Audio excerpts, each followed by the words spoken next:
ಎಲ್ಲರಿಗೂ ನಮಸ್ಕಾರ. ವೇದಿಕೆಯಲ್ಲಿ ಉಪಸ್ಥಿತರಿರುವಂತಹ ಸನ್ಮಾನ್ಯ ಶ್ರೀ ಶ್ರೀ ಶ್ರೀ ಡಾಕ್ಟರ್ ನಿಶ್ಚಲಾನಂದನಾಥ ಸ್ವಾಮೀಜಿಯವರೇ, ಶಾಂತಿ ಕಾಲೇಜಿನ ನಿವೃತ್ತ ಪ್ರಾಂಶುಪಾಲರಾದಂತಹ ಇಂದಿನ ಸಮಾರಂಭದ ಅಧ್ಯಕ್ಷತೆಯನ್ನು ವಹಿಸಿರುವಂತಹ ಪ್ರೊಫೆಸರ್ ಪುಟ್ಟಸ್ವಾಮಿಯವರೇ, ಹಾಗೂ ಈ ದಿನ ಸಮಾರಂಭದಲ್ಲಿ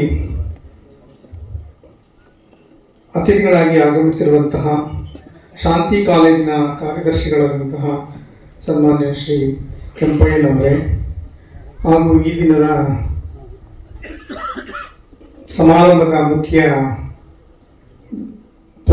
ವ್ಯಕ್ತಿಗಳಾದಂತಹ ಸನ್ಮಾನ್ಯ ಶ್ರೀ ಡಾಕ್ಟರ್ ಜಗನ್ನಾಥ್ ಅವರೇ, ಹಾಗೂ ಮತ್ತೋರ್ವ ಪ್ರೊಫೆಸರ್ ವೇದಮೂರ್ತಿಯವರೇ, ಹಾಗೂ ಇಲ್ಲಿ ನೆರೆದಿರತಕ್ಕಂತಹ ಎಲ್ಲ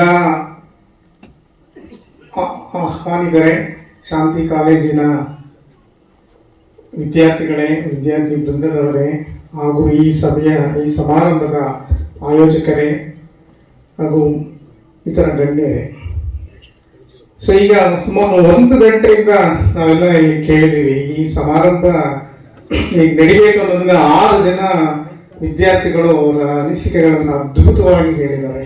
6 ಜನದ ಭಾವನೆಗಳ ಅವರು ವ್ಯಕ್ತಪಡಿಸಿದ್ದನ್ನು ಅರ್ಥ ಮಾಡಿಕೊಂಡ್ರೆ ಶಾಂತಿ ಕಾಲೇಜ್ ಕಾಮರ್ಸ್ ವಿಭಾಗ ಯಾವ ಮಟ್ಟದಲ್ಲಿ ನಡೆದಿದೆ, ಈ 4 ಜನ ಟೀಚರ್ಸು ಯಾವ ರೀತಿ ಕಾಂಟ್ರಿಬ್ಯೂಟ್ ಮಾಡಿರೋದು ರಿಯಲಿ ತುಂಬ ಅಪ್ರಿಷಿಯೇಟ್ ಮಾಡುವಂಥ ವಿಷಯ. ಸೊ ನಾನು ಕೆಲವು ವಿಷಯಗಳನ್ನು ಹೇಳಕ್ಕೆ ಇಚ್ಛೆಪಡ್ತೀನಿ. ನಾವು ಸ್ಟೂಡೆಂಟ್ ಆಗಿದ್ದ ಮಾನಸ ಗಂಗೋತ್ರಿನಲ್ಲಿ ನಮ್ಮ ಟೀಚರ್ಸ್ ಪ್ರಾಧ್ಯಾಪಕರು ಪಾಠ ಮಾಡುವಾಗ ಯಾವುದೋ ಸಂದರ್ಭದಲ್ಲಿ ಎಕ್ಸಾಂಪಲ್ ಕೊಡ್ತಾ ಇದ್ರು. ಶಾಂತಿ ಕಾಲೇಜ್ ಮಾಡಬಳ್ಳಿ, ಭಾರತಿ ಕಾಲೇಜ್ KM ದೊಡ್ಡಿ ಅಂತ. ಫಸ್ಟ್ ಟೈಮ್ ನಾವು 2 ಹೆಸರು ಕೇಳೇ ಇರಲಿಲ್ಲ. ಫಾರ್ ಎಕ್ಸಾಂಪಲ್, ನಮ್ಮ professor, ಇವರಿಗೆಲ್ಲರಿಗೂ professor ಆಗಿದ್ದಂಥ professor BR Ananthan ಅವರು ಯಾವಾಗಲೂ ನಮಗೆ ಎಕ್ಸಾಂಪಲ್ಸ್ನ ಕೊಡ್ತಾ ಇದ್ರು. ಶಾಂತಿ ಕಾಲೇಜ್ ಅಂದ್ರೆ ಪುಟ್ಟಸ್ವಾಮಿ ಗೌಡರು, ಮಳವಳ್ಳಿ ಅಂದ್ರೆ ನಾಗರಾಜ್ ರೇವಣ್ಣ ಅಂತ ಎಕ್ಸಾಂಪಲ್ಸ್ ಕೊಡ್ತೀವಿ. ಆಗ ನಮಗೆ ಸ್ಟೂಡೆಂಟ್ಸ್ ನಾವು ಏಕೆ ಶಾಂತಿ ಕಾಲೇಜ್ ಯಾವುದು ಅಂತ ನಮಗೆ ನಿಜವಾಗ್ಲೂ ಗೊತ್ತಿರಲಿಲ್ಲ. ಅಂತ ಒಂದು ದೇವಿಂದ ಆಲ್ಮೋಸ್ಟ್ 3 ವರ್ಷದಿಂದ ನಮಗೆ ಶಾಂತಿ ಕಾಲೇಜ್ ಬಗ್ಗೆ ಒಡನಾಟ ಇದೆ. ವಿದ್ಯಾರ್ಥಿ ಜೀವನದಿಂದಲೂ ಗೊತ್ತು. ಯಾಕಂದ್ರೆ ನಾವು ಸ್ಟೂಡೆಂಟ್ ಆಗಿದ್ದಾಗಲೂ ಇಲ್ಲೇ ಇದ್ದಾರೆ ಅವರು. ನಮ್ಮ ಈ ಕಾಲೇಜಿನಿಂದ ಬಂದಿದ್ರು. ಫಾರ್ ಎಕ್ಸಾಂಪಲ್, ಇಲ್ಲೇ ಒಬ್ಬ ಉದ್ಯಮಿ ಪ್ರೊಪ್ರೈಟರ್ ಸುರೇಶ್ ಅನ್ನೋರು ಕೂಡ ನಮ್ಮ ಜೊತೆ ಓದ್ತಿದ್ರು. ಹಾಗೆ ನಮಗೆ ಬೇಕಾದಷ್ಟು ಸ್ಟೂಡೆಂಟ್ಸ್, ನಾನು ಲೆಕ್ಚರರ್ ಆಗಿ, ರೀಡರ್ ಆಗಿ, ಪ್ರೊಫೆಸರ್ ಆದ್ಮೇಲೆ ಕೂಡ ಶಾಂತಿ ಕಾಲೇಜಿಂದ ಬೇಕಾದಷ್ಟು ವಿದ್ಯಾರ್ಥಿಗಳು ಪ್ರತಿ ವರ್ಷ ಆಲ್ಮೋಸ್ಟ್ 2 ಅಥವಾ 3 ಜನ ಮಿನಿಮಮ್ ಬಂದೇ ಬರ್ತಾ ಇಲ್ಲ. ಅದರಲ್ಲೂ ಒಬ್ರು ಇಲ್ಲಿ ಅನಿಸಿಕೆಯನ್ನು ಹಂಚ್ಕೊಂಡ್ರು, ಮಾದೇವ ಸ್ವಾಮಿ ಅಂತ. ಅವರು ಕೂಡ ನಮ್ಮಲ್ಲೇ ಸ್ಟೂಡೆಂಟ್ ಆಗಿ ಈಗ ಕರ್ನಾಟಕ ಗ್ರಾಮೀಣ ಬ್ಯಾಂಕ್ನಲ್ಲಿ ಉದ್ಯೋಗಿಯಾಗಿದ್ದಾರೆ. ಸೊ ಅದರಿಂದ ಈ ಕಾಲೇಜ್ ಹೇಗೆ ನಡೆದು ಬಂದಿದೆ ಅನ್ನೋದನ್ನ ನನಗಿಂತ ಹೆಚ್ಚಾಗಿ ಇಲ್ಲಿ ಅನಿಸಿಕೆ ವ್ಯಕ್ತಪಡಿಸಿದ್ದಂತಹ ಯಾರೋ ಚಿನಕುರುಳಿ ಪ್ರಾಧ್ಯಾಪಕರು, ಪ್ರಾಂಶುಪಾಲರು, ಚಂದ್ರಶೇಖರ್ ಅವರು, ಅದೇ ರೀತಿ Mahadeva Swamy, Ramesh commissioner of urban development, Vishwas, Kantharaj, Basavaraj, ಇವರೆಲ್ಲ ಅದ್ಭುತವಾಗಿ ಅವ್ರನ್ನ ವರ್ಣನೆ ಮಾಡಿದ್ದಾರೆ. ಈಗ ಯಾರೇ ಒಬ್ಬ ಫಸ್ಟ್ ಟೈಮ್ ಬಂದು ಕೂತಿದ್ರು ಈ ಸಮಾರಂಭದಲ್ಲಿ, ಈ ಶಾಂತಿ ಕಾಲೇಜ್ ಹಿರಿಮೆ ಏನು, ಹೇಗೆ ನಡ್ಕೊಂಡು ಬಂದಿದೆ ಅನ್ನೋದು ಎಲ್ಲರಿಗೂ ಅನ್ವಯ ಅರ್ಥ ಆಗುತ್ತೆ. ಸೊ ನಾವು ಆ್ಯಸ್ ಎ ಟೀಚರ್, ನಾನು I know doctor Jagannath and Vedamurthy ಅವ್ರನ್ನ ಹೇಳಿದ್ರು. ವೇದಮೂರ್ತಿ ಅವ್ರನ್ನ ಎಕ್ಸ್ಪ್ಲೈನ್ ಮಾಡುವಾಗ ಹೇಳಿದ್ರು, ಇಂಟ್ರೊಡ್ಯೂಸ್ ಮಾಡುವಾಗ ತುಂಬ ಸಂಕುಚಿತ ಸ್ವಭಾವದವರು, ತುಂಬ ಸಂಕೋಚ ಅವರು, ಯಾವಾಗಲೂ ಯಾರು ಮೀಟ್ ಮಾಡ್ತಿರಲಿಲ್ಲ ಅಂತ. So it's A fact also. ನಾನು ಆಲ್ಮೋಸ್ಟ್ 3 ದಶಕಗಳಿಂದ ಯೂನಿವರ್ಸಿಟಿ ಇದ್ದೀನಿ. ಸೊ ನಾನು ಯಾವಾಗಲೂ ಅವರ ಒಡನಾಟ ಅವಕಾಶನೇ ಸಿಗಲಿಲ್ಲ. ವೇದಮೂರ್ತಿ ಬಗ್ಗೆ ತುಂಬ ಕೇಳಿದ್ವಿ ನಾವು, ಅವರು ಪುಸ್ತಕ ಎಲ್ಲ ಬರೆದಿರೋದೆಲ್ಲ ಗೊತ್ತಿತ್ತು. ಅದು ಪರ್ಸನಲಿ ನಾಟ್ ಇಂಟರಾಕ್ಟೆಡ್ ವಿತ್ ಹಿಮ್. ಆದರೆ ಜಗನ್ನಾಥ್ ಅವರು ಕೂಡ ನಮ್ಮ ವಿಭಾಗದಲ್ಲೇ PhD ಪದವಿ ಪಡ್ಕೊಂಡ್ರು. Professor P. ನಂಜೇಗೌಡರನ್ನು ಮಾರ್ಗದರ್ಶನದಲ್ಲಿ ಆಗಲಿಂದ ನನಗೆ ಅವರು ತುಂಬ ಪರಿಚಯ. ಅದೇ ರೀತಿ ಪ್ರೊಫೆಸರ್ ಪುಟ್ಟಸ್ವಾಮಿ ಗೌಡರು. ಸೊ ಈಗ ನಮಗೆ ಒಂದು ಥರ ಶಾಂತಿ ಕಾಲೇಜ್ ಜೊತೆ ನಮಗೆ ಬಾಂಧವ್ಯ ಬೆಳೆಸೋಕ್ಕೆ ಕಾರಣ ಪುಟ್ಟಸ್ವಾಮಿ ಗೌಡರು ಪ್ರಿನ್ಸಿಪಾಲ್ ಆಗಿದ್ದಾಗ ನಾನು ಎಷ್ಟೋ ಸಲ ಅಫಿಲಿಯೇಷನ್ ಕಮಿಟಿಗೆ ಬಂದಿದ್ದೀನಿ. ಅವರು MCom ಸ್ಟಾರ್ಟ್ ಮಾಡೋದ್ರು ಕೂಡ ನಾವು part of the team. So ಒಂದು ಕಾಲೇಜ್ ಅನ್ನೋದು ನಮಗೆ ನಾವು ಯಾವತ್ತೂ ಬೇರೆ ಅನ್ನಿಸ್ಲೇ ಇಲ್ಲ. It's A part of the university ಅನ್ನೋ ಮಟ್ಟದಲ್ಲೇ ನಾವು ಬೆಳ್ಕೊಂಡಿದ್ದೀವಿ. ಸೊ ಇದರಿಂದ ನಮಗೆ ಇಲ್ಲಿ ನೀವೆಲ್ಲ ಕೂತ್ಕೊಂಡು ನೋಡ್ತಾ ಇದ್ದೀರಾ, ಟೀಚರ್ಸ್ ರೋಲ್ ಆಫ್ ಟೀಚರ್ಸ್, ಒಬ್ಬ ಟೀಚರ್ ಉಪಾಧ್ಯಾಯ ಆದವರು ಏನು ಯಾವ ಲೆವೆಲ್ಗೆ ನಮ್ಮನ್ನು ಹೇಳ್ಕೊಂಡು ಹೋಗ್ತಾರೆ ಅನ್ನೋದಕ್ಕೆ ಬೆಸ್ಟ್ ಎಕ್ಸಾಂಪಲ್ ನಾವು ಕೂಡ. ನಾನು ಒಬ್ಬ. ಸೊ ನಾನು ಇವತ್ತೇನಾದರೂ ಆಗಿದ್ರೆ ಇವತ್ತಿನ ದಿನದಲ್ಲಿ ಮೇ ಬಿ ಪ್ರೊಫೆಸರ್ ಆಗಿರ್ಬೋದು, ಒಬ್ಬ ಕುಲಸಚಿವ ಆಗಿರ್ಬೋದು, ನಾಳೆ ಇನ್ನೇನೇ ಆದರೂ ಕೂಡ ಇದೆಲ್ಲ ಕಾರಣಗಳು ನಮ್ಮ teachers. It may be from school teachers ಇರ್ಬೋದು, ಕಾಲೇಜ್ ಟೀಚರ್ಸ್ ಇರ್ಬೋದು. ಸೊ ನೀವು ವಿದ್ಯಾರ್ಥಿಗಳಾಗಿ ಇಲ್ಲಿ ವ್ಯಕ್ತಪಡಿಸಿದಾಗ ನನಗೂ ನಮ್ಮ ಟೀಚರ್ಸ್ ಎಲ್ಲರಿಗೂ ಜ್ಞಾಪಕ ಬರ್ತಾ ಇತ್ತು, ಪ್ರತಿಯೊಂದು ಡೇ ಒನ್ನಿಂದ ಕೂಡ. ಸೊ ಅವರು ಟೀಚರ್ಸು ಎಲ್ಲರೂ ಆಗೋಕ್ಕಾಗಲ್ಲ. ಸೊ ಅದಕ್ಕೆ ಒಂದು ಪ್ರಾಬ್ಲಮ್ ಇದೆ ಇಂಗ್ಲೀಷಲ್ಲಿ, to be a teacher talent is required and to become teacher talent is not required. So ಯಾರು ಬೇಕಾದ್ರೂ ಟೀಚರ್ಸ್ ಅಂತ ಹೇಳ್ಕೋಬೋದು, ಆದರೆ ಅಲ್ಲಿ ಟೀಚರ್ ಆಗಿ ಇರಲಿಕ್ಕೆ ಅವ್ರಿಗೆ ಜಸ್ಟ್ ನಾಟ್ ಸರ್ಟಿಫಿಕೇಟ್ಸು ಕ್ವಾಲಿಫಿಕೇಶನ್ ಅಲ್ಲ, ಅವ್ರಿಗೆ ಬೇರೆ ಟ್ಯಾಲೆಂಟ್ಸು ಬೇಕು. ಅಂಥ ಟ್ಯಾಲೆಂಟೆಡ್ ಪರ್ಸನಾಲಿಟೀಸ್ ಈಗ 4 ಜನ ಈಗ ಏನು ಹೇಳಿದ್ರು ರತ್ನಗಳು, 4 ರತ್ನಗಳು ಎಲ್ಲ ಇಲ್ಲಿಂದ ಈ ಕಾಲೇಜಿಂದ ರಿಟೈರ್ ಆಗ್ತಿದ್ದಾರೆ. ಆದರೆ ಅನ್ಫಾರ್ಚುನೇಟ್ಲಿ ನನಗೆ ಬೇಜಾರಾಗ್ತಿರೋದು ಈ ಮುಂದಿನ ಅಸ್ತಿತ್ವ ಏನಾಗಬಹುದು ಈ ಕಾಲೇಜು ಅಥವಾ ಕಾಮರ್ಸ್ ವಿಭಾಗ ಅಂತ. ಇಷ್ಟು ಜನ ನಾನು 3-3.5 ದಶಕಗಳ ಕಾಲ ಇಷ್ಟು ಅದ್ಭುತವಾಗಿ ನಡೆಸ್ಕೊಂಡು ಹೋಗಿದಂಥ ವಿಭಾಗ ಮುಂದಿನ ಸ್ಥಿತಿ ಏನಾಗ್ಬೋದು ಅನ್ನೋದು ನನಗೆ ಅರ್ಥ ಮಾಡ್ಕೊಳ್ಳೋಕೆ ಆಗ್ತಿಲ್ಲ. So college especially commerce education ಕೆಲವು ಕಾರಣಗಳಿಂದ ಡಿಟರಿಯೇಟ್ ಆಗ್ತಾ ಇದೆ. ಸೊ ಅದರಿಂದ ಮುಂದಿನ ದಿನಗಳಲ್ಲಿ ನಾವು ಅದಕ್ಕೆ ಸ್ಟ್ರೆಂಥನ್ ಮಾಡಬೇಕು. ಅದಕ್ಕೆ ನಮ್ಮ ಸ್ಟೂಡೆಂಟ್ಸ್ಗಳೇ ಅದಕ್ಕೆ ಸಹಕಾರ ನೀಡಬೇಕು. ಸೊ ತುಂಬ ಡೈಲ್ಯೂಷನ್ ಆಗೋಗಿದೆ commerce education. Sorry to say this, ಇದನ್ನು ಅಪ್ರೋಪ್ರಿಯೇಟ್ ಪ್ಲಾಟ್ಫಾರ್ಮ್ ಅಲ್ಲ. ಬಟ್ ಇದರಿಂದ ನಾವೇನು ಅರ್ಥ ಮಾಡ್ಕೋಬೋದು ಅಂದರೆ ಟೀಚರ್ಸ್ ಏನು ಬೇಕಾದ್ರೂ ಮಾಡ್ಬೋದು ಸಾಧ್ಯ ಇರುತ್ತೆ. ನಮ್ಮ ಏಳಿಗೆಗೆ ನಾವೇ ಶಿಲ್ಪಿ ಅಂತ ಯಾವ ವಿವೇಕಾನಂದ ಹೇಳಿ ನಮಗೆ ನಮ್ಮ ಏಳಿಗೆಗೆ ಟೀಚರ್ಸು ತುಂಬ ಕಾಂಟ್ರಿಬ್ಯೂಟ್ ಮಾಡ್ತಾರೆ. ಸೊ ಒಬ್ಬ ವ್ಯಕ್ತಿತ್ವವನ್ನು ನಿರ್ಮಾಣ ಮಾಡಲಿಕ್ಕೆ ಟೀಚರ್ಸ್ ಇಂದನೇ ಸಾಧ್ಯ. ಅದನ್ನು ನಾವು ಎಷ್ಟು ಇನ್ಕ್ಲೂಡಿಂಗ್ ಮೀ, ನನ್ನ ಸೇರಿದಂತೆ ಎಷ್ಟು ಜನ ಫಲಾನುಭವಿಗಳಿದ್ದೀವಿ ಅದನ್ನೆಲ್ಲ ನಾವು ಈ ಒಂದು ಸ್ಮರಣೆ ಮುಖಾಂತರ ನೆನೆಸ್ಕೊಳ್ಳೋಕ್ಕೆ ಸಾಧ್ಯ. ಸೊ ಹಾಗೆ ಹೇಳಿದಾಗ ಶಾಂತಿ ಕಾಲೇಜಲ್ಲಿ ನನ್ನ ಕ್ಲಾಸ್ಮೇಟ್ಸ್ ಇದ್ದರು, ನನ್ನ ಸ್ಟೂಡೆಂಟ್ಸ್ ಇದ್ದರು, ಇವೆಲ್ಲ ನಮ್ಮ ಜೊತೆ ಒಡನಾಡದಲ್ಲಿ PhD ಮಾಡುವಾಗ ನಾನು 3 ಥರ ನೋಡಿದೆ. ಆಸ್ ಎ ಸ್ಟೂಡೆಂಟ್ ನೋಡಿದ್ದೀನಿ, ಟೀಚರ್ ನೋಡಿದ್ದೀನಿ, ಆಸ್ ಎ ಕೊಲೀಗ್ ನೋಡಿದ್ದೀನಿ, ಆಸ್ ಎ ಫ್ರೆಂಡ್ ನೋಡಿದ್ದೆ. ಆದ್ದರಿಂದ ಈ ಒಂದು ಸಂಬಂಧ ಇದೆಯಲ್ಲ ಅದನ್ನು ನಾವು ಮೆಜರ್ ಮಾಡೋಕ್ಕೆ ಸಾಧ್ಯವೇ ಇಲ್ಲ. ಸೊ ಟೀಚರ್ಸ್ ನಮಗೆ ಒಂದೊಂದು ಅವಕಾಶವನ್ನು ಎಲ್ಲರಿಗೂ ಕೊಟ್ಟಿರ್ತಾರೆ. 60 ಜನ ಒಂದು ಕ್ಲಾಸಲ್ಲಿದೆ, 60 ಜನಕ್ಕೂ ಅವರೇ ಮಾರ್ಗದರ್ಶಕರಾಗಿರ್ತಾರೆ. ಆದರೆ ಕೆಲವರು ಮಾತ್ರ ಅದನ್ನು ತುಂಬ ಚೆನ್ನಾಗಿ ಉಪಯೋಗಿಸ್ಕೊಂಡಿರ್ತಾರೆ. ಅಂಥದ್ರಲ್ಲಿ ನೀವೆಲ್ಲರೂ ಫಲಾನುಭವಿಗಳು ಆಗಿದ್ದೀರಿ. ಆದ್ದರಿಂದ ನಮ್ಮ ಟೀಚರ್ಸ್ಗೆ ಈ ಒಂದು ಇವತ್ತೇನು ಸಮಾರಂಭ ಮಾಡಿ ಒಂದು ನಮ್ಮ ಋಣ ಅನ್ನೋದೇನಿದೆ ಅದನ್ನು ತೀರ್ಸಕ್ಕೆ ಸಾಧ್ಯವೇ ಇಲ್ಲ. ಬಟ್ ಕೆಲವರು ವ್ಯಕ್ತಪಡಿಸಿದ್ರಿ, ಮಾತೃಋಣ, ಪಿತೃಋಣ, ದೇವಋಣ, ಗುರು ಋಣ ಅಂತ. ಒಬ್ಬ ತಂದೆಯಾಗಿ ಅಥವಾ ತಾಯಿಯಾದ ತಕ್ಷಣ ನಾವು ತಂದೆಯ ಋಣ ತೀರಿಸ್ಬೋದು, ತಾಯಿ ಋಣ ತೀರಿಸ್ಬೋದು. ಆದರೆ ಇನ್ನೊಬ್ಬ ಗುರು ಆಗಿ ಇನ್ನೊಬ್ಬ 4-5 ಮಕ್ಕಳಿಗೆ ಪಾಠ ಹೇಳ್ಕೊಟ್ಟಾಗ ಮಾತ್ರ ಅವನು ಗುರು ಋಣ ತೀರ್ಸಕ್ಕೆ ಸಾಧ್ಯ. ಅದರಲ್ಲಿ ನಾವುಗಳು ಕೆಲವು ಟೀಚರ್ಸ್ ಆಗಿದ್ದೀರಾ ಬೇರೆ ಬೇರೆ ಕಾಲೇಜ್ಗಳಲ್ಲಿ. ಸೊ ನೀವು ಒಂದು ನಮಗೆ ಹೆಮ್ಮೆ ಅನ್ನೋದು ಒಂದು ಗುರು ಋಣ, ಒಂದು ಸಮಾಧಾನಕರವಾಗಿ ನಾವು ಆ ಟೀಚರ್ ಅಷ್ಟು ಮಾಡಿದಷ್ಟಾದ್ರು ಪಾಠ ಮಾಡಿದ್ರೆ ಅಥವಾ ಅದಕ್ಕಿಂತ ಚೆನ್ನಾಗಿ ಮಾಡಿದ್ರೆ ನಮ್ಮ ಒಂದು ಋಣವನ್ನು ತೀರ್ಸೋಕ್ಕೆ ಸಾಧ್ಯ. ಅದರ್ವೈಸ್ ಯಾವತ್ತು ನಾವು ಬದುಕಿರುವಷ್ಟು ದಿನ ನಮ್ಮ ಟೀಚರ್ಸ್ ಋಣ ನಮಗೆ ಇದ್ದೇ ಇರುತ್ತೆ. ಅದನ್ನೆಲ್ಲ ಕೆಲವರು ವ್ಯಕ್ತಪಡಿಸಿದ್ರಿ, ಅದು ತುಂಬ ಕರೆಕ್ಟ್. ಅದು ಈ ಕಾಲೇಜ್ನಲ್ಲಿ ಆಲ್ಮೋಸ್ಟ್ ಈ ಫಂಕ್ಷನ್ ಮಾಡ್ತೀವಿ ಅಂದಾಗ ಒಂದು ಗ್ರೂಪ್ ಮಾಡಿದ್ದು ಅಂತ ಹೇಳ್ತೀವಿ ಕಾಲೇಜ್ ಪ್ರಿನ್ಸಿಪಾಲ್. 1200 ಜನರಷ್ಟು ಅಸೋಸಿಯೇಟ್ ಆಗಿ ಈ ಒಂದು ಸಮಾರಂಭದ ಬಗ್ಗೆ ಮಾಹಿತಿ ಕಲೆಕ್ಟ್ ಮಾಡಿಕೊಂಡ್ರು ಎಲ್ಲ. ಬಿಕಾಸ್ ಬೇರೆ ಬೇರೆ ಕಾರಣಗಳಿಂದ ಬಂದಿದ್ದೇ ಇರ್ಬೋದು ಇವರು. ಇಷ್ಟು ದೊಡ್ಡ ಸಮಾರಂಭ ಒಂದು ಎಸ್ಪೆಷಲಿ ಒಂದು ಪ್ರೈವೇಟ್ ಕಾಲೇಜ್, ಅಫಿಲಿಯೇಟೆಡ್ ಕಾಲೇಜಲ್ಲಿ ನಾನು ಇದುವರೆಗೂ ನೋಡಿಲ್ಲ. ಯೂನಿವರ್ಸಿಟಿ ಲೆವೆಲಲ್ಲಿ ಮಾಡ್ತಾರೆ, ಯೂನಿವರ್ಸಿಟಿ ಮಾಡಿರ್ತಾರೆ. ಸೊ ಅದರಿಂದ ಈ ಟೀಚರ್ಸ್ಗಳು ಯಾವ ಮಟ್ಟದಲ್ಲಿ ಪಾಠ ಮಾಡಿದ್ರು ಅನ್ನೋದು ನನಗೆ ಅದು ನೋಡಿನೇ ಅರ್ಥ ಆಗುತ್ತೆ. ಇಲ್ಲಿ ಇಷ್ಟೊಂದು ಒಂದು 2-3 ಗಂಟೆಯಿಂದ ಕೂತ್ಕೊಂಡು ಇಷ್ಟೊಂದು ಚೆನ್ನಾಗಿ ಪಾರ್ಟಿಸಿಪೇಟ್ ಮಾಡ್ತಿಲ್ಲ, that is really great. So ಹಿಂದಿನ ಕಾಲದಲ್ಲಿ ಇತ್ತು, ನಾವು teachers exam, marks card, degree certificate ಅಷ್ಟಕ್ಕೆ ಮಾತ್ರ ಕಾಲೇಜುಗಳು ಇರ್ತಾ ಇತ್ತು. ಸೊ ಅದಿಲ್ಲ ಈಗಲೂ ಇರಬಾರ್ದು ಯಾವಾಗಲೂ. ಸೊ ಈ ಟೀಚರ್ಸ್ ನಮ್ಗೆ ಏನು ಮಾರ್ಗದರ್ಶನ ಕೊಟ್ಟಿರ್ತಾರೆ, ನಮ್ಮ ತಲೆಗೆ ಏನು ತುಂಬಿರುತ್ತೆ, ನಾಟಿರುತ್ತೆ, ಅದನ್ನ ಮಾತ್ರ ನಾವು ಎನ್ಕ್ಯಾಶ್ ಮಾಡ್ಕೋತೀವಿ. ಸೊ ಆ ಒಂದು ಅವಕಾಶ ಯಾವಾಗ ಸಿಗುತ್ತೆ ಅಂದರೆ ನಾವು ಒಂದು ಟೀಚರ್ಸ್ ಮತ್ತು ಸ್ಟೂಡೆಂಟ್ ಒಡನಾಟ ಬೆಳೆಸ್ಕೊಂಡಿದ್ರೆ ಮಾತ್ರ. ಸೊ ಎಲ್ಲರೂ 60 ಜನ ಸರ್ಟಿಫಿಕೇಟ್ ಇರುತ್ತೆ, ಫೈಲ್ ಇರುತ್ತೆ, ಇನ್ನೂ ಯಾವತ್ತೂ ಅದು ಪ್ರಯೋಜನ ಬರೋದಿಲ್ಲ.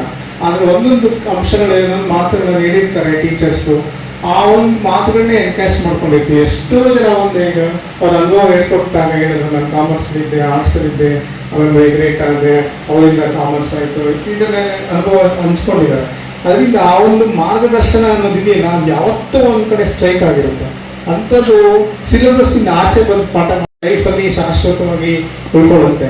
ಆದ್ದರಿಂದ ಇಂಥ ಒಂದು ಸುಂದರ ಸಮಾರಂಭದಲ್ಲಿ ಎಲ್ಲ ಟೀಚರ್ಸ್ನ ನಾವು ಕರೆಸಿ, ಅಧ್ಯಾಪಕ ಮಿತ್ರರನ್ನೆಲ್ಲ ಕರೆಸಿ ಇದನ್ನು ಒಂದು ಸುಂದರವಾದ ಸಮಾರಂಭವನ್ನು ಸೆಲೆಬ್ರೇಟ್ ಮಾಡೋದು ನಿಜವಾಗ್ಲೂ ತುಂಬ ಅತ್ಯಂತ ಶ್ರೇಷ್ಠವಾದ ಕಾರ್ಯ.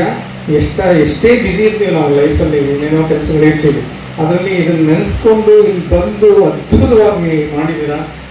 I really hats off to you. ನನ್ನ ಪರ್ಸನಲ್ ಆಗಿ ಹೇಳ್ಬೇಕಾದ್ರೆ ತುಂಬ ಒಂದು ಶ್ರೇಷ್ಠವಾದ ಕಾರ್ಯವನ್ನು ನೀವು ಮಾಡಿದ್ದೀರಾ. ಯಾರ್ಯಾರು ಆರ್ಗನೈಸರ್ಸ್ ಇದ್ದಾರೆ, ಎಲ್ಲ ಸ್ಟೂಡೆಂಟ್ಸ್ ಕಮ್ಯುನಿಟಿ ಅವರು ಸೇರಿಕೊಂಡು, ಅದರಿಂದ ನಿಮಗೆ ನಿಜವಾಗ್ಲೂ ಪ್ರಶಂಸನೀಯರು ನೀವೆಲ್ಲ. ಅದೇ ರೀತಿ ನಮ್ಮ ಮುಂದಿನ ದಿನಗಳಲ್ಲೂ ಕೂಡ ನಮ್ಮ ಶಿಕ್ಷಣವನ್ನು ಶ್ರೀಮಂತಿಕೆಗೊಳಿಸಬೇಕು. ನಾವು ಆ ಶ್ರೀಮಂತಿಕೆಗೊಳಿಸೋದು ನಮ್ಮ ಕೈಯಲ್ಲಿರುತ್ತೆ. ಮುಂದಿನ ಎಷ್ಟೋ ಜನ ಟೀಚರ್ಸ್ ಆಗಿದ್ದಾರೆ, ನನ್ನ ಸ್ಟೂಡೆಂಟ್ಸ್ ಒಂದು 23 ಜನ ಕೂತಿರ್ಬೋದು. You are practising teachers. So ನೀವು ಕೂಡ ಬರೀ ಸಿಲೆಬಸ್ಸು, ಪಾಠ, ಪ್ರವಚನ, ಎಕ್ಸಾಮು, ಕ್ವಶನ್ ಪೇಪರ್ನ ಬಿಟ್ಟು ಹಿಂದಿನ ಟೀಚರ್ಸ್ ನಮ್ಗೆ ಯಾವ ಥರ ರೋಲ್ ಮಾಡೆಲ್ಸ್ ಆಗಿದ್ರು, ಅವರಿಂದ ನಾವೇನೇನು ಕಲ್ತ್ಕೊಂಡ್ವಿ ಅನ್ನೋದನ್ನು ನೀವು ಪ್ರಾಕ್ಟೀಸ್ ಮಾಡಿದ್ರೆ ದಟ್ ಈಸ್ ಎನಫ್. ಇನ್ನೊಂದು ನಾವು ಕಾಲೇಜ್ ಡೇಸಲ್ಲಿ ಅಥವಾ ಯೂನಿವರ್ಸಿಟಿ ಡೇಸಲ್ಲಿ ಲೆಕ್ಚರರ್ಸ್ ಆಗಿರೋ ನೋಡಿರ್ತೀರ. ಸೊ ನಮಗೆ ಯಾವಾಗಲೂ ಒಬ್ಬ ಟೀಚರ್ ಜ್ಞಾಪಕ ಬರ್ತಾರೆ, ಆ ಟೀಚರ್ನ ನಾವು ಇನ್ಸ್ಪೈರೇಷನ್, ಮೋಟಿವೇಶನ್ ಆಗಿರ್ತೀವಿ. ಸೊ ಅಂಥ ಟೀಚರ್ ಥರ ನಾನು ಆಗಬೇಕು ಅನ್ನೋ ಒಂದು ಭಾವನೆ ನಿಮಗೆ ಬಂದರೆ ಆಟೋಮ್ಯಾಟಿಕ್ ಆಗಿ ನೀವು ಬೇರೆ ಏನೂ ಮಾಡಬಾರ್ದು. ಸೊ ಅವ್ರು ಎಷ್ಟು ಚೆನ್ನಾಗಿ ನೀವು ಕಾಲೇಜಲ್ಲಿ ಎಂಜಾಯ್ ಮಾಡಿದ್ರಿ ಅದನ್ನು ತಿಳ್ಕೊಂಡ್ರೆ ನೀವು ಅಂತ ಒಳ್ಳೆ ಟೀಚರ್ಸ್ ಆಗಿರುತ್ತೆ ಸಾಧ್ಯ ಅಂತ ನಾನು ಇಲ್ಲಿ ಹೇಳಕ್ಕೆ ಇಷ್ಟಪಡ್ತೀನಿ. ವೈಯಕ್ತಿಕವಾಗಿ ಹೇಳಬೇಕು ಅಂದರೆ ರಿಟೈರ್ಮೆಂಟ್ ಎಲ್ಲರಿಗೂ ಇದ್ದೇ ಇರುತ್ತೆ. ಅದರಲ್ಲಿ ಪ್ರೊಫೆಸರ್ ಜಗನ್ನಾಥ್ ಇರ್ಬೋದು, ವೇದಮೂರ್ತಿ ಅವರು ಇರ್ಬೋದು. ಸೊ ಇದೊಂದು ಅವ್ರು ಯಾರು ಹೇಳಿದಾಗೆ ನಿವೃತ್ತಿ ಅನ್ನೋದು ಒಂದು ಸಾಮಾನ್ಯ ಕ್ಯಾಲೆಂಡರ್ ಪ್ರಕಾರ ಒಂದು ದಿನ ರಿಟೈರ್ ಆಗೇ ಆಗಿರ್ತೀವಿ. ಬಟ್ ನಮ್ಮ ಟೀಚರ್ಸ್ ಅವರಾಗಿದ್ದ ಜ್ಞಾನ ಮತ್ತು ಎಕ್ಸ್ಪೀರಿಯನ್ಸ್ ಇರುತ್ತಲ್ಲ, ಅದರಿಂದ ಇನ್ನು ಮುಂದಿನ ದಿನಗಳಲ್ಲಿ ತುಂಬ ಚೆನ್ನಾಗಿ ಯೂಸ್ ಮಾಡ್ಬೋದು. ಅವಾಗ ಒಂದು ಫ್ರೇಮ್ ವರ್ಕ್, ಒಂದು ಬಾರ್ಡರ್ ವರ್ಕ್ ಮಾಡ್ತಿರ್ತೀವಿ ಇಷ್ಟು ದಿನ. ಈಗ they are free from all these guidelines. So ಅವರ ಮುಂದಿನ ದಿನಗಳಲ್ಲಿ ನಿಮ್ಮದೇ ಕಾಲೇಜ್ ಅಥವಾ ಯಾವುದೋ ಒಂದು ಕಾಲೇಜ್ಗಳಲ್ಲಿ ನಿಮ್ಮ ಜ್ಞಾನವನ್ನು ದಾರಿ ಎರಿಬೇಕು ಅಂತ ನಾನಾದರೂ ಹೇಳಕ್ಕೆ ಇಷ್ಟಪಡ್ತೀನಿ. ಸೊ ರಿಟೈರ್ ಆಗೋದ್ರಿ ನಮಗೂ ಕಾಮರ್ಸ್ಗೂ ಸಂಬಂಧ ಇಲ್ಲ, ನಮಗೂ ಶಾಂತಿ ಕಾಲೇಜಿಗೂ ಏನು ಸಂಬಂಧ ಇಲ್ಲ ಅಂತ ದಯವಿಟ್ಟು ಅನ್ಕೋಬೇಡಿ. ಮುಂದಿನ ದಿನಗಳಲ್ಲಿ ಬೇಕಾದರೆ ಮೈಸೂರು ನೀವು ಯೂನಿವರ್ಸಿಟಿ ಬೇರೆ ಆಗಿರ್ಬೋದು, ಮಂಡ್ಯ ಆದರೂ ಪರವಾಗಿಲ್ಲ, ಡಸಂಟ್ ಮ್ಯಾಟರ್. ಬಟ್ ಮೈಸೂರು ವಿಷಯದಿಂದ ನಾವು PhD ರಿಸರ್ಚ್ ಸೆಂಟರ್ನೇ ಕೊಡ್ತೀವಿ. ಸೊ ಅದು ತಗೊಂಡು ನೀವೆಲ್ಲ PhD ತಗೊಂಡು ಹುಡುಗರಿಗೆ ಮಾರ್ಗದರ್ಶನ ಮಾಡಿಕೊಂಡು ಇನ್ನೂ ಒಂದಷ್ಟು ದಿನ ಫ್ರೀಯಾಗಿ ನಿಮ್ಮ ಎಕ್ಸ್ಪೀರಿಯನ್ಸ್ ಮತ್ತು ನಾಲೆಜನ್ನು ನಿಮ್ಮ ಮಕ್ಕಳಿಗೆ, ವಿದ್ಯಾರ್ಥಿಗಳಿಗೆ ಹಂಚ್ಕೊಳ್ಳಿ ಅಂತ ಹೇಳ್ತಾ ನನ್ನ ಎರಡು ಮಾತನ್ನು ಮುಗಿಸ್ತೀನಿ. ಈ ಒಂದು ಸಮಾರಂಭದಲ್ಲಿ ನನಗೆ ಮುಖ್ಯ ಅತಿಥಿಗಳಾಗಿ ಕರೆಸಿ ಇಲ್ಲಲ್ಲಿ ಮಾತಾಡೋಕ್ಕೆ ಅವಕಾಶ ಕೊಟ್ಟಂಥ ಈ ಸಮಾರಂಭದ ಆರ್ಗನೈಸರ್ ಎಲ್ಲರಿಗೂ ನಾನು ಚಿರಋಣಿಯಾಗಿರ್ತೀನಿ. Thank you very much. Thank you. ಸರ್ವರಿಗೂ ನಮಸ್ಕರಿಸುತ್ತಾ ದಿವಂಗತ ಕೆ ನಾಗೇಗೌಡರ ಪಾದಾರವಿಂದಗಳಿಗೆ ನಮಿಸುತ್ತಾ ಶಾಂತಿ ಕಲಾ ವಿಜ್ಞಾನ ವಾಣಿಜ್ಯ ಕಾಲೇಜು ವತಿಯಿಂದ ನಿವೃತ್ತ ಅಧ್ಯಾಪಕರಿಗೆ ಬೀಳ್ಕೊಡುಗೆ ಸಮಾರಂಭದ ದಿವ್ಯ ಸಾನ್ನಿಧ್ಯವನ್ನ ವಹಿಸಿರುವಂತಹ ಶ್ರೀ ಡಾಕ್ಟರ್ ನಿಶ್ಚಲಾನಂದ ಸ್ವಾಮೀಜಿಯವರ ಪಾದಾರವಿಂದಗಳಿಗೆ ನಮಿಸುತ್ತಾ ಈ ಕಾರ್ಯಕ್ರಮದ ಅಧ್ಯಕ್ಷತೆಯನ್ನ ವಹಿಸಿರುವ ನಿವೃತ್ತ ಪ್ರಾಂಶುಪಾಲರಾದ ಪುರಸ್ವಾಮಿ ಸರ್ ಅವರೇ, ಹಾಗೂ ಸರ್ ಹೇಳಿದ ಹಾಗೆ ನಮ್ಮೆಲ್ಲ ಕಾರ್ಯವೈಖರಿಯಲ್ಲಿ ಶಾಂತಿ ಶಿಕ್ಷಣ ಸಂಸ್ಥೆ ಸ್ಥಾಪನೆ ಆದಾಗಿನಿಂದ ಇದುವರೆಗೂ ಅದು ಸಣ್ಣ ಕಾರ್ಯಕ್ರಮವಿರಲಿ ದೊಡ್ಡ ಕಾರ್ಯಕ್ರಮವಿರಲಿ ಅವರು ಉಪಸ್ಥಿತಿ ಇಲ್ಲ ಅಂದ್ರೆ ಆ ಕೊರಗು ಎಲ್ಲರನ್ನ ಕಾಡುತ್ತೆ. ಅಂತಹ ಕೊರಗನ್ನ ನೀಗಿಸುವಂತಹ ಹಿನ್ನೆಲೆಯಲ್ಲಿ ಆಸೀನರಾಗಿರುವಂತಹ ಸನ್ಮಾನ್ಯ ಗೌರವಾನ್ವಿತ ಕಾರ್ಯದರ್ಶಿಯಾದ ಶ್ರೀ M.H. ಕೆಂಪಯ್ಯ ಸರ್ ಅವರೇ, ಹಾಗೂ ಈ ಕೇಂದ್ರ ಬಿಂದುಗಳಾದಂತಹ ಜಗನ್ನಾಥ್ ಸರ್ ಹಾಗೂ ವೇದಮೂರ್ತಿ ಸರ್ ಅವರೇ, ಇವರ ಕೊಡುಗೆ ಏನು ಅನ್ನುವಂಥದ್ದನ್ನ ವಿದ್ಯಾರ್ಥಿಗಳ ಅನಿಸಿಕೆಯ ಮೂಲಕವೇ ನಮ್ಮ ಕಾಲೇಜಿಗೆ ಒಂದು ಹಿರಿಮೆ ಗರಿಮೆ ಇದೆ ಅನ್ನುವಂಥದ್ದನ್ನ ತಿಳಿಸ್ಕೊಟ್ಟಂತ ಪ್ರೊಫೆಸರ್ ನಾಗರಾಜ್ ಸರ್ ಅವರೇ, ಹಾಗೂ ಒಟ್ಟಿಗೆ ನಾನು ಕಾಲೇಜಿಗೆ ಬಂದಾಗ ನಮಗೆ ತಂದೆಯ ಸ್ಥಾನವನ್ನ ಕೊಟ್ಟಂತಹ ಅತಾವುಲ್ಲಾ ಸಾಬ್ರವರೇ, ಹಾಗೂ ಎಲ್ಲ ನನ್ನ ಸಹೋದ್ಯೋಗಿ ಮಿತ್ರರೇ, ನನ್ನೆಲ್ಲ ನೆಚ್ಚಿನ ವಿದ್ಯಾರ್ಥಿಗಳೇ, ಹಾಗೂ ಈ ಕಾರ್ಯಕ್ರಮದ ಎಲ್ಲ ಅಭಿಮಾನ ತುಂಬಿದ ಆಧಾರದಿಂದ ಆಗಮಿಸಿರುವಂತಹ ಸರ್ವರಿಗೂ ಮತ್ತೊಮ್ಮೆ ನಮಸ್ಕಾರವನ್ನು ತಿಳಿಸ್ತಾ, ಪುಸ್ತಕದಿ ದೊರೆತರಿವು ಮಸ್ತಕದಿ ತಳೆದ ಮಣಿ, ಚಿತ್ತದೊಳು ಬೆಳೆದರಿವು ತಳೆದ ಪುಷ್ಪ, ವಸ್ತು ಸಾಕ್ಷಾತ್ಕಾರ ಅಂತರಂಗ ವೀಕ್ಷಣೆಯಿಂದ ಶಾಸ್ತ್ರೀತನದಿಂದಲ್ಲ ಮಂಕುತಿಮ್ಮ. ಎಷ್ಟು ಅರ್ಥವತ್ತಾಗಿದೆ ಈ ಸಂದರ್ಭದಲ್ಲಿ ಅಂತ ಹೇಳೋದಾದ್ರೆ, ಪುಸ್ತಕ ಓದಿ ಏನೋ ನಾವು ತಿಳ್ಕೋತೀವಿ, ಅದು ನಮ್ಮ ತಲೆಯಲ್ಲಿ ಹಾಕೋತೀವಿ ಅನ್ನುವಂಥದ್ದು. ಆ ನಂತರ ಅದನ್ನ ಮನಸ್ಸಿಗೆ ತೆಗೆದುಕೊಂಡಾಗ ಅದು ಒಂದು ಸುಂದರತೆಯ ರೂಪವನ್ನ ಕಾಣುತ್ತೆ. ಆ ಸುಂದರತೆಯ ರೂಪವನ್ನೇ ನಾವು ಹೂ ಬಿಟ್ಟಂತಹ ಮರ ನೋಡೋದಕ್ಕೆ ಎಷ್ಟು ಸುಂದರವೋ ಅಷ್ಟು ಸುಂದರ. ಅಷ್ಟನ್ನು ನಾವು ಒಗ್ಗೂಡಿಸ್ಕೊಂಡಾಗ ಮಾತ್ರ ಇಂತಹ ಸಮಾರಂಭಗಳು ಸಾಕ್ಷಿ ಆಗುತ್ತೆ.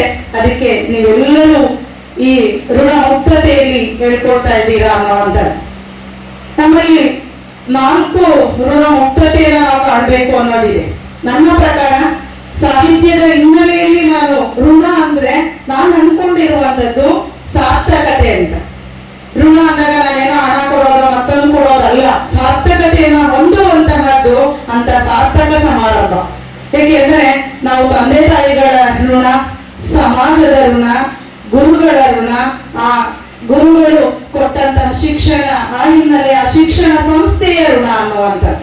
ಅವು 4 ನಾನು ಹೇಳಿದ್ನಲ್ಲ, ಋಣವಿ ಅನ್ನುವಂತ ಅರ್ಥ ಏನಪ್ಪಾ ಅಂದ್ರೆ ಒಂದು ಸಾರ್ಥಕತೆಯನ್ನ ಹೊಂದುವಂತದ್ದು. ಅಂತಹ ಸಾರ್ಥಕತೆಯ ಒಂದು ಹಿನ್ನೆಲೆ ಈ ಎಲ್ಲ ನೆರೆದಿರ್ತಕ್ಕಂಥವ್ರು ಇವತ್ತು ಆ ಮುಕ್ತತೆಯನ್ನ ಕಂಡುಕೊಂಡಿದ್ದಾರೆ ಅಂತೇಳಿ ನಾನಾದ್ರೂ ಅಂದ್ಕೊಳ್ತೇನೆ.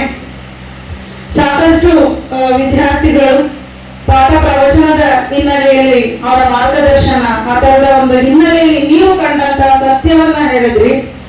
ನಾವು ಶಾಂತಿ ಕಾಲೇಜಿಗೆ 1997ರಲ್ಲಿ ಬಂದ ಸಂದರ್ಭದಲ್ಲಿ ನೀವು ಶಿಷ್ಯರಾಗಿ ಏನನ್ನ ಕಲ್ತೋ ಅದಕ್ಕಿಂತ ಮಿಗಿಲಾಗಿ ಈ ನಾವು 4 ಜನರಿಂದ ಕಲ್ತ್ವಿ ಅನ್ನುವಂತ ಎಲ್ಲರೂ ಇಂದ ಒಂದೊಂದು ಗುಣವನ್ನ ಪ್ರಾರಂಭದ ಹೇಳಿದ ಹಾಗೆ ಶಾಂತಿ ಕಾಲೇಜು ವಾಣಿಜ್ಯ ವಿಭಾಗ ಕೆ ನಾಗೇಗೌಡರು ನಮ್ಗೆ ಉದ್ಯೋಗ ಕೊಟ್ಟಂತಹ ಸಂದರ್ಭದಲ್ಲಿ ಅವರು ಹೇಳಿದ್ರು, ಇಲ್ಲಿಯ ವಿದ್ಯಾರ್ಥಿಗಳು, ಇಲ್ಲಿಯ ವಿಭಾಗ, ಅದರ ಪರಿಚಯ ಕಿರು ಪರಿಚಯ ಅವರು ಪೂರ್ವಭಾವಿಯಾಗಿ ಮಾಡಿಕೊಟ್ರು. ಅದರಿಂದ ನಾನು ಸ್ವಲ್ಪ ಹೇಗೆ ನಡ್ಕೋಬೇಕು ಅನ್ನೋದನ್ನ ನಾನು ಆ ಮೂಲಕ ಕಲಿತೆ ಅನ್ನುವಂಥದ್ದು. ಆ ದಿಸೆಯಲ್ಲಿ ನಾನು ಪುಟ್ಟಸ್ವಾಮಿಗೌಡರನ್ನ ಎಲ್ಲರೂ ಬೇರೆ ಬೇರೆ ಹಿನ್ನೆಲೆಯಲ್ಲಿ ಹೇಳಿದ್ರಲ್ಲ, ಅದೇ ರೀತಿ ನಾನು ಅವರಲ್ಲಿ ಕಂಡದ್ದು ಒಂದು ನಾಯಕತ್ವ ಗುಣ ಅನ್ನುವಂಥದ್ದು. ಯಾಕೆಂದ್ರೆ ಕಾಮರ್ಸ್ ವಿಭಾಗ ದೊಡ್ಡ ವಿಭಾಗ ಆಗಿತ್ತು, ಅಧ್ಯಾಪಕ ವರ್ಗ ಇತ್ತು, 4 ಜನರು ಅತ್ಯುನ್ನತವಾದವರು ಅನ್ನುವಂಥದ್ದು ಕೇಳಲ್ಪಟ್ಟಿತ್ತು. ಹೇಗೆ ನಿಭಾಯಿಸಬೇಕು ಅನ್ನೋದನ್ನ ಅವ್ರ ಪಠ್ಯಕ್ರಮ ಹಂಚಿಕೆ ಆಗ್ಬೋದು, ಟೈಮ್ ಟೇಬಲ್ ಕೊಡುವಂತದ್ದಾಗ್ಬೋದು, ಅದೆಲ್ಲವನ್ನ ನೋಡ್ಕೊಂಡಂತವ್ರು ಪುಟ್ಟಸ್ವಾಮಿಗೌಡ ಸರ್. ನಾಯಕತ್ವ ಗುಣ, ನಾನು ಇವತ್ತು ಅಲ್ಪ ಸ್ವಲ್ಪ ಏನಾದ್ರೂ ಕಾರ್ಯಕ್ರಮ ಮಾಡ್ಬೇಕು ಅಂತಂದ್ರೆ ಅದು ಹೇಗೆ ಮಾಡ್ಬೇಕು ಅನ್ನೋದನ್ನ ನಾಯಕತ್ವ ಗುಣ ಅವ್ರಿಗೆ. ಮತ್ತೊಬ್ಬರು ನಿಜಕ್ಕೂ ನಮ್ಮೆಲ್ಲರಿಗೂ ಒಂದು ಬೇಸರದ ಸಂಗತಿ ಅಂತಲೇ ನಾನು ಅನ್ಕೋತೀನಿ. ಒಂದು ನಿವೃತ್ತಿಯ ಬದುಕನ್ನು ತೃಪ್ತಿಯಾಗಿ ಕಾಣೋದಕ್ಕಾಗದೇ ಇರುವಂತಹ ದೃಷ್ಟಿಯಲ್ಲಿ ವಿಧಿ ಅವರ ಬಾಳಲ್ಲಿ ಆಟ ಆಡಿದಂಥದ್ದು. ಶ್ರೀಯುತ ಡಾಕ್ಟರ್ ಸಿ ನಾಗರಾಜ್ ಸರ್ ಅವರು ಎಲ್ಲ ಹೇಳಿದ್ರು, ಸ್ಟೈಲಿಶ್ ಅಧ್ಯಾಪಕರು ಅನ್ನುವಂಥ. ನಾವು ಮೊದಲು ಅವರನ್ನ ನೋಡಿದಾಗ ಅವರ ರೂಪ ಸೌಂದರ್ಯ, ಅವರ ವೇಷಭೂಷಣ ಇದನ್ನ ನೋಡಿ ಹೆಚ್ಚು ಮಾತಾಡಕ್ ಹೋಗ್ತಾ ಇದ್ದಾರೆ. ಯಾಕೆಂದ್ರೆ ಅವ್ರು ಆ ತರ ಇದ್ದಾರೆ ಅಂದಾಗ ನಮ್ಮನ್ನ ಯಾವ ತರ ಮಾತಾಡಿಸ್ತಾರೋ ಅನ್ನೋಂಥ ಕಾಲಾನಂತರ ಅವರು ಹೇಗೆ ನಮ್ಗೆ ಆ ಒಂದು ಅಧ್ಯಾಪಕನಾದಂತವನಲ್ಲಿ ಇರ್ಬೇಕಾದಂತಹ ಒಂದು ಉಡುಪಿನ ಶಿಸ್ತಾಗಬಹುದು, ಮತ್ತೆ ವಿದ್ಯಾರ್ಥಿಗಳ ನಡುವಿನ ಬಾಂಧವ್ಯ ಇದೆಯಲ್ಲ ಅದನ್ನ ನಾವು ಹೇಗೆ ಕಟ್ಕೋಬೇಕು. ಯಾಕೆಂದ್ರೆ ಒಂದು ಸಣ್ಣ ಘಟನೆ, ಪ್ರಥಮ B.Com ತರಗತಿಯಲ್ಲಿ ನಾನು ವ್ಯವಹಾರಿಕ ಕನ್ನಡ ಪಾಠ ಮಾಡಿ ಹೋಗ್ಬೇಕಾಗಿತ್ತು. ಹೋದೆ. ಒಬ್ಬ ಕೃಷ್ಣ ಅಂತ ವಿದ್ಯಾರ್ಥಿ ಇದ್ದ. ಪಾಪ ಆ ವಿದ್ಯಾರ್ಥಿ ಅವನು ಇಲ್ಲ, ಆ ವಿದ್ಯಾರ್ಥಿ ಇದ್ದ. ಏನೋ ಒಂದು ತರಲೇಟರದ ಪ್ರಶ್ನೆಗಳನ್ನ ಕೇಳ್ದ. ಅದೇನು ಅಂತಂದ್ರೆ ಪಾರ್ಥೇನಿಯಂ ಹೆಣ್ಣು ಮಕ್ಳು ಅಂದ್ರೆ ಪಾರ್ಥೇನಿಯಂ ಗಿಡ ಮೇಡಮ್ ಅಂತ ಏನೋ ಹೇಳ್ದ ಅನ್ನೋ ಅಂತ. ಆಗ ಸ್ವಲ್ಪ ಏನೋ ಮಾತು ಆದಂತ ಸಂದರ್ಭದಲ್ಲಿ ನಾ ತರಗತಿಯನ್ನ ಬಿಟ್ಟು ಬಂದ್ಬಿಟ್ಟೆ. ನಂತರ ತಕ್ಷಣವೇ ನನ್ನನ್ನ ಬಂದು ತರಗತಿಯನ್ನ ಆ ತರ ಬಿಟ್ಟು ಬರಬಾರ್ದು, ನೀವು ಈಗಷ್ಟೇ ಹುಮ್ಮಸ್ಸಿನಲ್ಲಿ ನೀವು ಪಾಠ ಮಾಡ್ತಾ ಇರ್ತೀರಾ, ಆ ಮಕ್ಕಳು ಕೇಳುವ ಪ್ರಶ್ನೆಗಳು ಅದು ಸರಿಯೋ ತಪ್ಪೋ ನಂತರ ನೀವು ತಿಳಿಸ್ಕೊಡ್ಬಹುದು, ಆಗ ಅವನಿಗೆ ಹೇಳ್ಬೇಕು ಅಂತ ಹೇಳಿ ನನ್ನನ್ನ ಮತ್ತೆ ತರಗತಿಗೆ ಕರ್ಕೊಂಡು ಹೋಗಿ ಬಿಟ್ಟು ಆ ಗುರು ಶಿಷ್ಯರ ಬಾಂಧವ್ಯ ಯಾವತ್ತಿಗೂ ಬಿಡಿಸಲಾರದ ಬಂಧ ಅನ್ನೋದನ್ನ ಕಲಿಸ್ಕೊಟ್ಟಂತವ್ರು ಸನ್ಮಾನ್ಯ ನನ್ನ ದಿವಂಗತರಾಗಿದ್ದಾರೆ ಸಿ ನಾಗರಾಜು ಸರ್ ಅವರಿಂದ ಆ ಗುಣವನ್ನ ನಾನು ಕಲಿತೆ. ಜಗನ್ನಾಥ್ ಸರ್ ಅವರಿಂದ ಯಾವುದೇ ಕೆಲಸ ಮಾಡ್ಬೇಕಾದ್ರೆ ಆ ಕೆಲಸ ಹೀಗೆ ಹಾಕ್ಬೇಕು, ಒಂದು ಚೌಕಟ್ಟಾಗಿ ಬಿಟ್ಬಿಡ್ತಿದ್ರು, ಆ ಚೌಕಟ್ಟಿಗೆ ಒಂದು ಚೂರು ಚ್ಯುತಿ ಹಾಕ್ಬಾರ್ದು ಅನ್ನುವಂತ. ನಾನು ಎಷ್ಟೋ ಸಾರಿ ಸರ್ಗಳ ಜೊತೆ ಹೇಳ್ತೀವಿ, ಏನಪ್ಪಾ ಹಿಂಗೋ ಅಡ್ಜಸ್ಟ್ ಮಾಡ್ಕೊಂಡ್ರೆ ಆಗಲ್ವಾ? ಇಲ್ಲ ಅವರಲ್ಲಿ ಅಡ್ಜಸ್ಟ್ಮೆಂಟ್ ಪದವೇ ಇಲ್ಲ. ಯಾಕೆಂದ್ರೆ ಕೇಳ್ಬಿಡೋರು ನಿನ್ಗಾಗುತ್ತಾ ಆಗಲ್ವಾ, ಆ ಕ್ಷಣವೇ ಆಗಲ್ಲ ಅಂದಾಗ ನಾವು ಬೇರೆ ವ್ಯವಸ್ಥೆ ಮಾಡ್ಕೋತೀವಿ, ಆಗುತ್ತೆ ಅಂದ್ಮೇಲೆ ನೀನ್ ಅದಕ್ಕೆ ಒಳಗ ಆಗ್ಬೇಕ ಏನೇ ಆಗ್ಲಿ ಅನ್ನುವಂತ ಅಂತಹ ರೀತಿಯ ಗುಣ ಕಲಿತು ಅವರ ಒಳನಾಟದಲ್ಲಿ ನಾವು ವಿಭಾಗೀಯ ಮಟ್ಟದ NSS ಕ್ಯಾಂಪನ್ನ ಮಾಡಿದಂಥದ್ದು, ಮತ್ತೆ 3 ನ್ಯಾಪ್ಗಳನ್ನ ಮಾಡಿದಂತ ಸಂದರ್ಭದಲ್ಲಿ ಅವರ ಕಾರ್ಯವೈಖರಿ ಅದನ್ನ ನಾನು ಕಲಿತೆ ಅನ್ನುವಂತ. ಇನ್ನು ವೇದಮೂರ್ತಿ ಸರ್ ಅವರು ಎಲ್ಲರೂ ಮಾತೃ ಹೃದಯ ಮಮತೆಯ ಒಂದು ಹಿನ್ನೆಲೆ ಅಂತ ಹೇಳ್ಕೊಡ್ತಾರೆ. ಅವರು ಅಧ್ಯಯನ ಅನ್ನುವಂತ ಒಂದು ತರಗತಿಗೆ ಹೋಗ್ಬೇಕಾದ್ರೆ ಅಧ್ಯಯನ, ಒಂದು ಪಠ್ಯಕ್ರಮ ಬಂದಾಗ ಅದಕ್ಕೆ ಪೂರಕವಾಗಿ ಹೊಸ ಪುಸ್ತಕಗಳನ್ನ ನಾನು ಒಮ್ಮೆ ಅವ್ರನ್ನ ಕೇಳಿದೆ, ಏನು ಈಗ ಪುಸ್ತಕ ಏನ್ ಸರ್ ಕ್ಲಾಸು ಮುಗ್ದಾಗಿದೆ ಈಗೂ ಓದ್ತಾ ಇದ್ದೀರಾ? ಅವರು ಯಾವ್ದೋ ಒಂದು ಹೊಸ ಸಿಲೆಬಸ್ ಅನ್ನ ಹಾಕಿದ್ದನ್ನ ಅವರು ಪಾಠ ಕೊಟ್ಟಿರ್ತಾರಂತೆ, ಅದಕ್ಕೆ ಅವರು ಹಾಗೆ ಮೇಡಮ್ ನಾನು ಹೀಗೆ ಓದೋದು ಅಂದ್ಬಿಟ್ರು. ಆಮೇಲೆ ನಾನು ಇದೇನಪ್ಪಾ ಅಂತ ಅಂದಾಗ ಪುಟ್ಟಸ್ವಾಮಿ ಸರ್ ಅಂದ್ರು, ಹೌದು ಅವ್ರ ಹಾಗೆ ಬೇರೆ ಪುಸ್ತಕ ಓದ್ಕೋತಾರೆ ಬಿಡಿ ಅಂತ ಅಂದ್ರು. ಆಮೇಲೆ ಗೊತ್ತಾಯ್ತು ಅವ್ರಿಗೆ, ಯಾಕೆಂದ್ರೆ ಇನ್ ಸ್ವಲ್ಪ ನಾಳೆ ತರಗತಿ ಇದೆ, ಈಗ ಹೊಸ ಸಿಲೆಬಸ್ ಕೊಟ್ಬಿಟ್ರಲ್ಲ ಅನ್ನೋ ಬೇಸರದಲ್ಲಿ ನನಗೆ ಆಗಂದ್ರೆ ಆಮೇಲೆ ಇಲ್ಲ ಮೇಡಮ್ ಈಗ ಆಯ್ತು ಅದಕ್ಕೆ ಓದ್ತಾ ಇದೆ ನಂಗೆ ಸಮಾಧಾನ ಹೇಳ್ಕೊಡು. ಅಂದ್ರೆ ಒಂದು ತರಗತಿಗೆ ಹೋಗ್ಬೇಕಾದ್ರೆ ಹೇಗೆ ಪೂರ್ವಯೋಜಿತವಾಗಿ ನಾವು ಸಿದ್ಧರಾಗಬೇಕು ಅನ್ನೋದನ್ನ ನಾನು ಅವರಿಂದ ಆ ಕ್ಷಣ ಅಲ್ಲಿ ಕಲಿತೆ ಅನ್ನುವಂತ. ಈ ತರ 4 ನಾನು ಮತ್ತೆ ಹೇಳಿದೆ, ತಂದೆ ಸಮಾನ ಅಂತ ನಮ್ಮ ಅದಾವಲಾಸ್ ಅವರಿದ್ದಾರೆ. ಮಧ್ಯಾಹ್ನದ ಟೈಮು ಅವರು ಊಟದ ವ್ಯವಸ್ಥೆಗೆ ಕೊನೆಯ ಪಕ್ಷ ಏನೂ ಇಲ್ಲ ಅಂದ್ರೆ ಬಿಸ್ಕೆಟ್ ತಂದು ಕೊಡ್ತಿದ್ರು, ತಗೊಳ್ಳಿ ತಿನ್ನಿ ಅಂತ ಇದ್ರು. ಆ ತರದ ಒಂದು ರೀತಿಯಲ್ಲಿ ನಾನು ಶಾಂತಿ ಕಾಲೇಜಿನಲ್ಲಿ ಈ ಒಡನಾಟದ ಹಿನ್ನೆಲೆಯಲ್ಲಿ ಬಂದಂಥದ್ದು. ನಿಜಕ್ಕೂ ಬೇಸರ ಆಗುತ್ತೆ ಸರ್ ಹೇಳಿದಾಗೆ, ಮುಂದೆ ಏನು ಅದರ ಸ್ಥಿತಿ ಏನು, ಕಾಲೇಜಿನ ಸ್ಥಿತಿ ಏನು, ವಾಣಿಜ್ಯ ವಿಭಾಗ.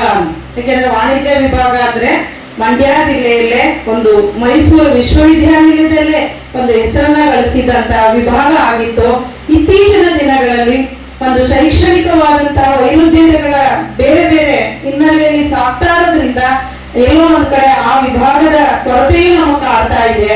ನಾನು ಈ ಸಂದರ್ಭದಲ್ಲಿ ಎಲ್ಲ ವಿದ್ಯಾರ್ಥಿಗಳು ಇದ್ದೀರಾ, ಹಿರಿಯ ಕಿರಿಯ ಪ್ರಸ್ತುತ ಎಲ್ಲರೂ ಇದ್ದೀರಾ, ಮುಂದೆ ಅದು ಮತ್ತೆ ಒಂದು ಅಸ್ತಿತ್ವ ಇನ್ನೂ ಚೆನ್ನಾಗಿ ಆಗ್ಬೇಕು ಅಂದ್ರೆ ನಿಮ್ಮೆಲ್ಲರ ಕೊಡುಗೆ ಬೇಕು.